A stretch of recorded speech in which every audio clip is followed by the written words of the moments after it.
네, 예수님께서 다시 부활하셨습니다. 새 날과 새 생명이 열렸습니다.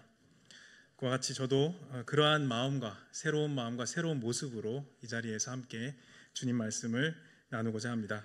초기 한국 교회 부활 주일의 그 역사를 보게 되면요, 재미난 사실들이 몇 가지가 있습니다. 한 가지는 우리가 초기 선교사라고 할 수 있는 아펜젤러 선교사와 그리고 언더우드 선교사가 제물 포항에 첫 발을 내디딘 때가 1885년 4월 5일 부활주일이라고 합니다. 그래서 배를 타고 이제 조선 땅에 발을 내디디면서 그 배 안에서 부활주일 예배를 자체적으로 드렸다고 합니다. 그래서 부활의 능력을 주셔서 저곳에 있는 많은 백성들이 하나님의 자녀로서 빛과 소망을, 자유를 얻게 하여 주십시오라고 이렇게 기록했던, 예배드렸던 그 기록이 보고서에 남아 있습니다. 그래서 부활절 이렇게 하면 우리는 떠오르는 단어는 빛, 자유, 희망, 소망처럼 이렇게 밝은 단어의 이미지를 우리는 생각할 수가 있습니다. 앞에 보시는 꽃들도 밝게 화사하게 펴 있는 것처럼 우리는 부활절 할 때 새로운 생명, 그러한 소망을 이야기합니다. 그러한 이야기뿐만 아니라 1905년도에 보시면은 그 서울 지역의 교회들이 함께 모여서 부활절 예배를 드리면서 만들었던 소책자가 있습니다. 아마도 이제 그것이 1895년에부터 시작했던 내용들을 총집합해서 만들었던 소책자라고 이렇게 알려져 있는데요. 그 소책자 안에는 부활절에 함께 문답하는 문답의 내용들이 기록이 되어 있습니다.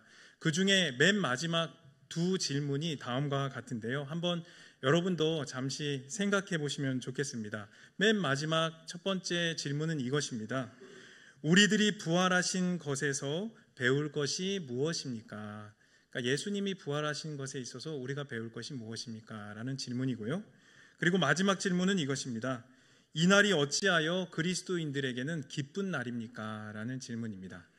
집에서 함께 가정 예배를 드리실 때 혹은 자녀들에게 함께 모임을 하실 때 질문을 하고 나누는 것도 참 유익하다고 생각합니다. 이러한 질문 속에는 이 예수님의 부활이 우리에게 주는 분명한 메시지가 있다는 것을 담고 있고, 또한 그리스도인들에게 있어서는 이 부활이라는 것은 기쁜 날이라는 것을 우리에게 이야기하고 있습니다. 그래서 오늘 우리는 부활이 전하는 기쁜 소식이라는 제목으로 오늘 본문 말씀을 통해 잠시 이야기 나누고자 합니다. 이 줄거리를 잠시 살펴보면 예수님은 금요일 오후 3시경에 십자가에 달려 돌아가셨습니다.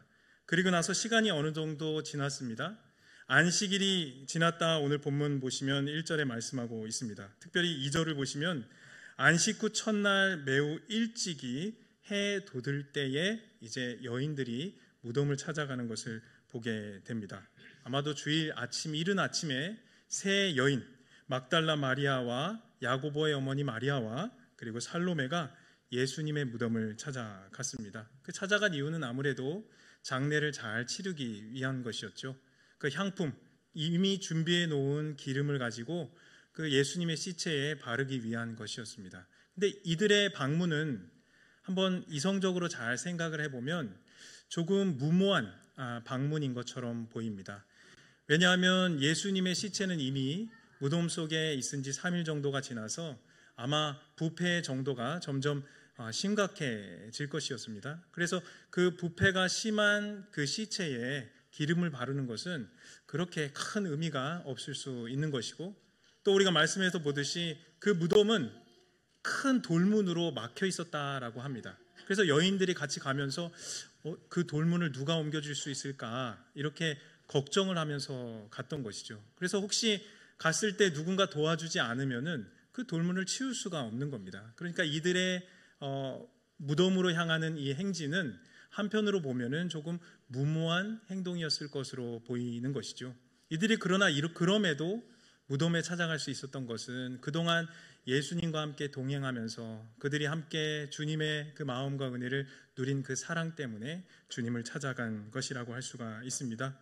우리가 부활의 기쁨을 누리기 위해서 무엇보다 하나님께 간절히 구하고 우리가 품어야 하는 마음은 예수님을 진심으로 사랑하는 그 마음이 우리 가운데 있어야 하겠습니다.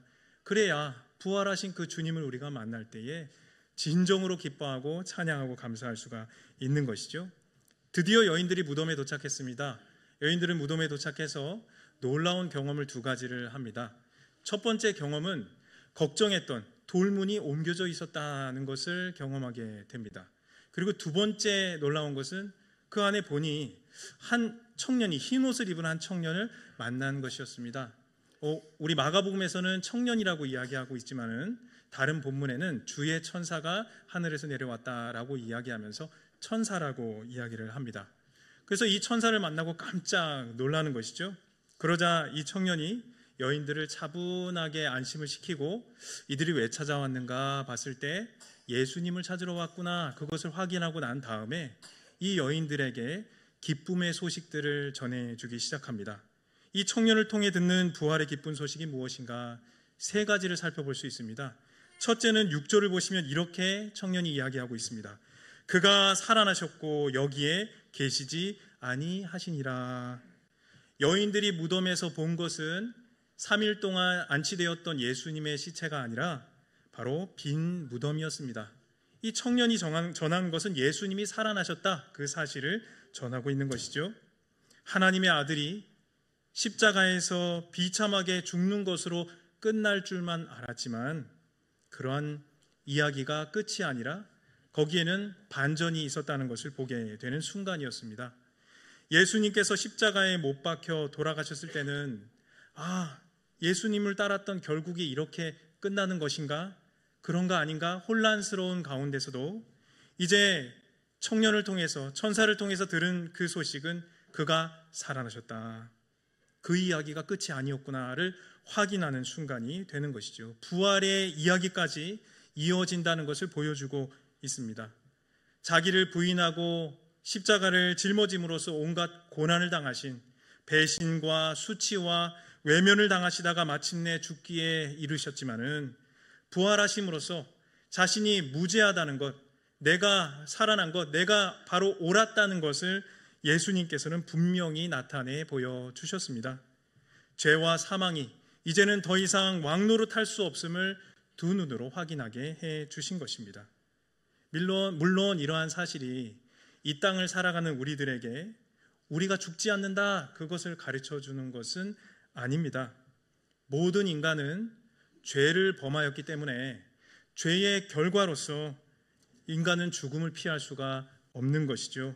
그리고 이 죽음이라는 것이 실제로 이 땅을 살아가면서 우리를 두렵게 하기도 하고 불안하게 하기도 하고 걱정과 염려로 가득 우리를 싸매기도 하는 것입니다. 신앙생활하면서 마치 우리는 때로는 죽을 것과 같은 괴로움과 힘든 일들을 마주하며 어려워하지 않습니까? 하지만 예수 그리스도께서 다시 살아나심으로써, 부활하심으로써 사망의 그 권세가 잠깐 동안 기승을 부리는구나, 그 사실을 우리로 하여금 확인하게 해줍니다. 그저 이 세상에서 이 사망 권세는 잠깐 동안 왕노릇할 뿐, 사망의 권세보다 훨씬 크신 바로 예수님의 부활의 능력이 있다는 것을 우리에게 가르쳐주고 있습니다. 우리 안에 있는 그 사망의 권세가 바로 부활의 생명의 능력으로 말미암아 파괴된다는 것을 예수님이 부활하심으로써 우리에게 가르쳐 줍니다. 그래서 우리는 그 부활의 능력, 생명의 능력을 가지고 살아갈 때 이 땅에서 죽음이라는 두려움, 괴로움과 고통, 많은 어려움들이 찾아올지라도 우리가 앞서 예배의 부름에서 읽었던 기원문처럼 우리는 이렇게 외칠 수가 있는 겁니다. 사망아, 너의 승리가 어디 있느냐? 사망아, 네가 쏘는 것이 어디 있느냐? 너의 그 사망과 두려움과 불안이 나를 옥죄일 수 없다. 그것을 우리는 담대하게 외칠 수 있는 것이죠. 아무리 어렵고 힘들고 괴로운 일이 많다고 할지라도 그 어떤 인생에서의 고난이 부활하신 그리스도를 믿는 신자들, 나를 두려움에 묶을 수 없다는 것을 우리에게 말씀하고 있습니다. 왜 그렇습니까? 바로 그리스도의 부활을 믿는 자는 그리스도와 함께 영원히 살 것이기 때문에 그렇습니다. 부활을 믿는 사람, 바로 영원을 사는 사람이라 할 수 있습니다. 요한복음 11장 25절과 26절의 말씀을 함께 읽어보도록 하겠습니다. 함께 읽겠습니다. 시작. 예수께서 이르시되 나는 부활이요 생명이니 나를 믿는 자는 죽어도 살겠고 무릇 살아서 나를 믿는 자는 영원히 죽지 아니하니 이것을 내가 믿느냐. 아멘. 예수님의 부활이 없었다면요, 우리처럼 어리석은 사람은 없었을 것입니다. 사도 바울의 이야기를 빌어서 말씀을 드리자면, 예수 그리스도의 부활이 없었다면 우리가 믿고 있는 것은 헛된 것이 되는 것입니다. 그리고 우리가 전하는 것도 헛된 것이 되는 것이죠. 그래서 우리는 허위 유포자가 되는 것입니다. 그리고 우리는 죄에서 결코 자유할 수 없기 때문에 자칫 우리는 그것을 모르고 헛된 망상에 사로잡혀 살아갈 수가 있는 것이죠. 그래서 한편으로 보면 예수님의 부활이 없다면 우리가 사용하는 시간과 에너지와 물질들을 다 볼 때에 참으로 어리석게 살아가는 사람이라고 할 수가 있지요. 불쌍한 사람인 것입니다. 부활이 없다면 말이죠. 그렇지만 예수님께서 살아나셨기 때문에 사망과 권세를 이기시고 승리하신 예수님이 우리와 함께 계시기 때문에 그분을 믿음으로 우리는 죄사함을 받고, 그리고 죄로부터 우리는 자유할 수가 있고, 또한 생명을 가지고 주님과 함께 살아갈 수 있는 가장 복된 삶, 가장 행복한 자의 삶을 살아갈 수 있게 된 것입니다. 성도 여러분, 오늘 우리에게 주시는 그 기쁜 소식을 기억하십시오. 주님은 다시 살아나셨습니다. 또한 천사는 우리들에게 이렇게 두 번째 소식을 전해줍니다. 7절 중반절부터 보시면 예수께서 너희보다 먼저 갈릴리로 가신다라고 말씀을 하셨습니다. 과거에 예수님께서는 다시 살아나셨다면 지금 그 예수님은 앞서 가시면서 우리를 인도해 주신다라고 우리에게 말씀하고 있습니다. 예수님은 우리의 삶의 인도자가 되십니다. 선한 목자가 되어 주셔서 주님의 손에 드신 지팡이와 막대기로 주님의 길을 따르는 자들의 삶을 안위하시고 지키시면서 생명의 길을 걷도록 해 주십니다. 그러나 동시에 주님은 제자들이 얼마나 연약한 자인지도 잘 알고 계십니다. 주님은 자신의 고난당하심과 십자가의 죽으심을 제자들에게 셋째 알리셨을 때 그 제자들은 잘 깨닫지 못했습니다.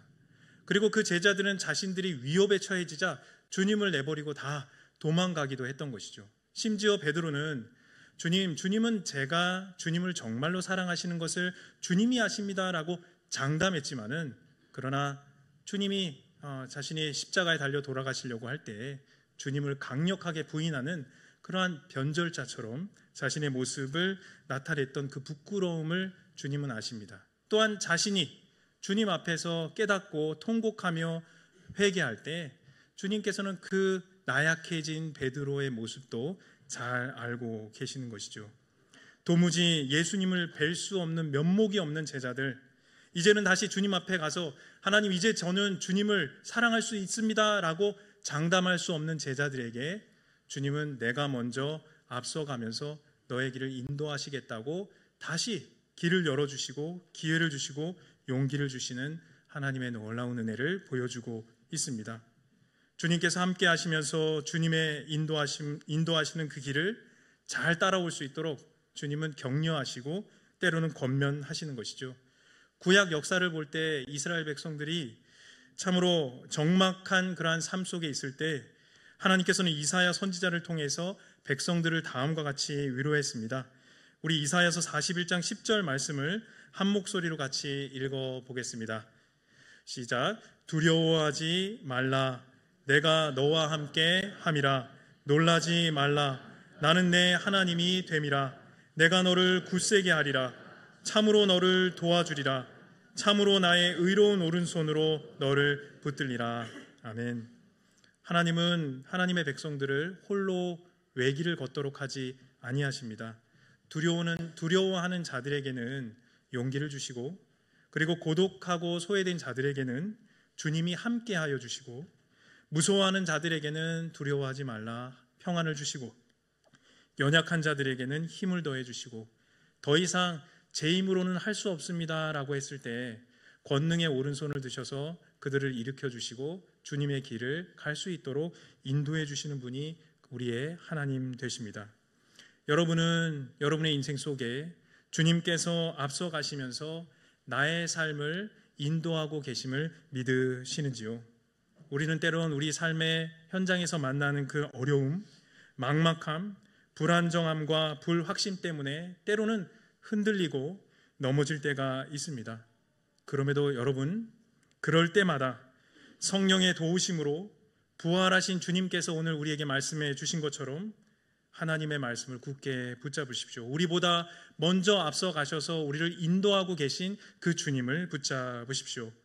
너희와 함께 하면서 내가 너희를 인도할 것이다.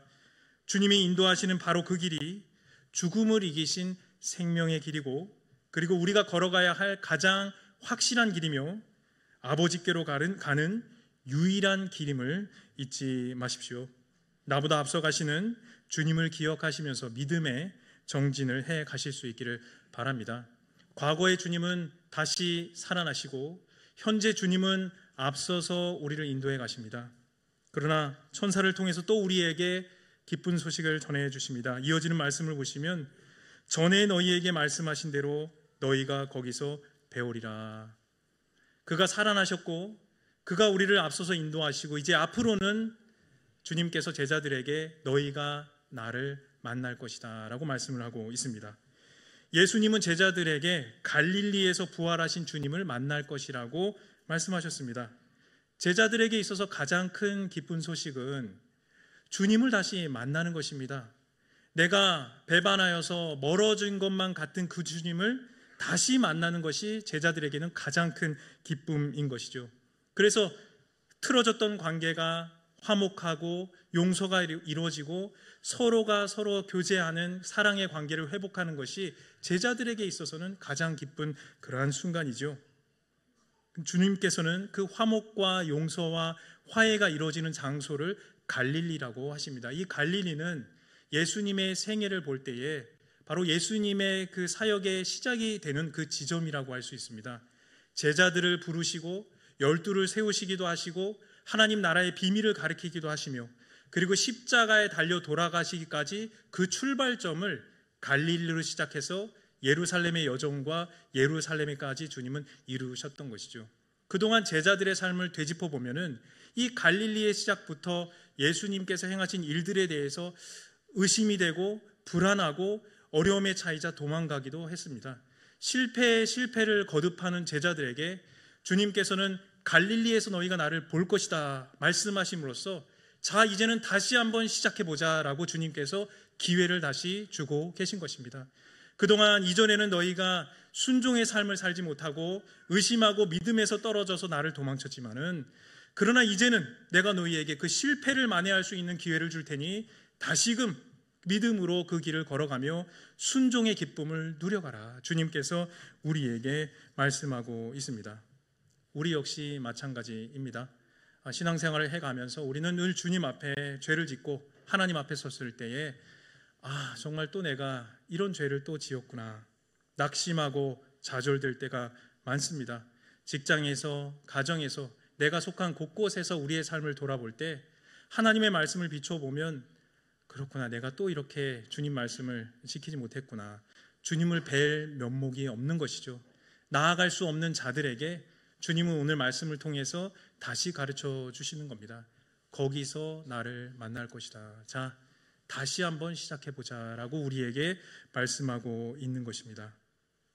우리의 연약함과 잘못을 깨닫고 회개하는 가운데 우리의 죄를 우리가 가지고 있는 죄를 조금씩 멀리 하는 것이죠. 조금씩 그 성화를 이루어 가는 겁니다. 실수를 고쳐가는 것이죠. 다시 기회를 주시는 그 주님 그것은 바로 하나님께서 우리에게 주시는 놀라운 은혜입니다.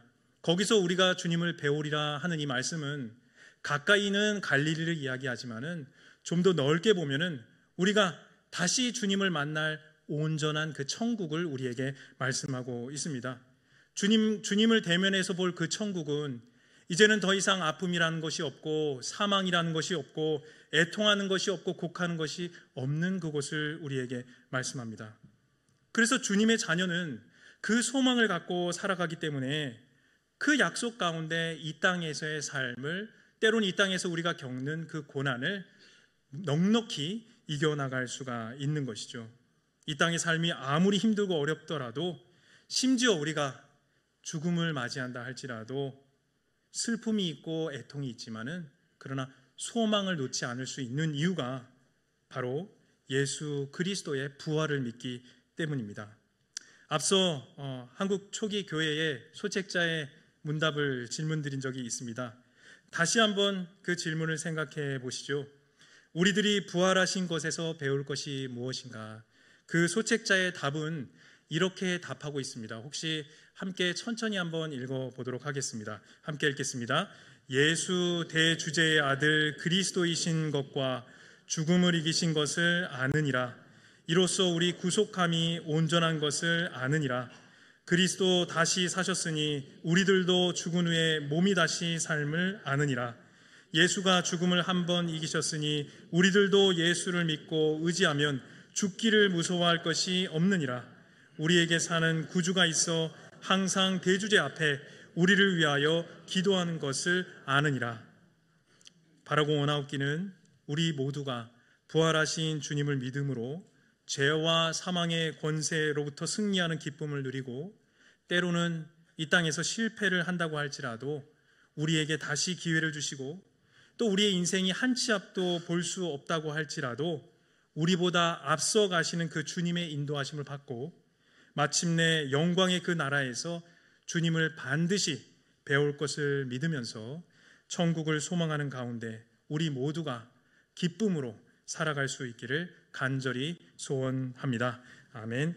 이 시간 성찬에 참여하겠습니다. 믿음으로 성찬에 참여할 때 내 안에 예수 그리스도께서 계십니다.